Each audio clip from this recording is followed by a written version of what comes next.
আলাইকুম ওরহমতুল্লাহি আবরকাতুহ। প্রিয় দর্শক, আমি আপনাদের সম্মুখে কোরআন কারীম হইতে একখানা গুরুত্বপূর্ণ আয়াতি কারিমা নিয়ে এসেছি। সেই আয়াতটি হচ্ছে আল্লাহ পাক আল্লাহ তাআলা কোরআনে কারিমের মধ্যে ঘোষণা করেন, বলেন, ইন্নাল্লাহা ওয়া মালাইকাতাহু ইউসাল্লুনা আলান নবী ইয়া আইয়ুহাল্লাযীনা আমানু সাল্লু আলাইহি ওয়া সাল্লিমু তাসলিমা। অর্থাৎ আল্লাহ পাক আল্লাহ তাআলা এই আয়াতের মধ্যে আমাদেরকে জানাতে চাচ্ছেন, এই আয়াত দিয়ে আমাদেরকে বোঝাতে চাচ্ছেন। আল্লাহ পাক বলেন, হে আমার বান্দা বান্দিরা, হে বিশ্বাসী গণের লোকেরা, তোমরা আমার নবীজির প্রতি বেশি বেশি করে দরুদ পড়ো। কেননা আমি আল্লাহ পাক আল্লাহ তাআলা, আমি নিজেই আল্লাহ হয়ে আমি নবীর প্রতি দরুদ পাঠ করি। জোরসে বলেন সুবহানাল্লাহ।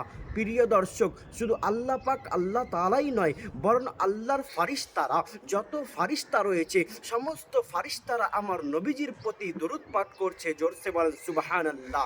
এই আয়াত থেকে বোঝা গেল, যদি আল্লাহ পাক আল্লাহ তাআলা আমার নবীর প্রতি, আমার প্রিয় হাবিবের প্রতি যদি দরুদ পাঠ করেন, তো আমরা বান্দা হয়ে কেন না দরুদ পাঠ করব না? আমরা নবীজির উম্মত হয়ে কেন দরুদ পাঠ করব না? আরে সেই নবীজির প্রতি আমরাও প্রেম ভালোবাসা দিয়ে, যেই নবীকে আমরাও ভালোবেসে সেই নবীর প্রতি বেশি বেশি করে দরুদ পড়ব। আর যেই ব্যক্তি দরুদ পড়বে না, আমার নবীজি বলেন, আল বাখিলুল্লাযী মান যুকিরতু ইনদাহু ফালাম ইউসাল্লি আলাইয়া।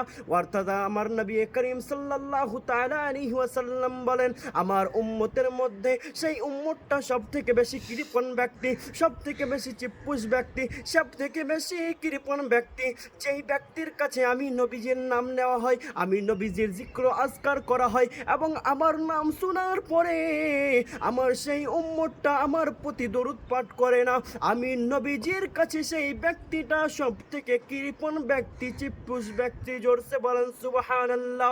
কেননা আল্লাহ পাক আল্লাহ তাআলা তো কোরআনে কারিমের মধ্যেও ঘোষণা করে দিলেন, আল্লাহ পাক বলে দিলেন, ইন্নাল্লাহু ওয়া মালাইকাতাহু ইউসাল্লুনা আলান নবী ইয়া আইয়ুহাল্লাযীনা আমানু সাল্লু আলাইহি ওয়া সাল্লিমু তাসলিমা।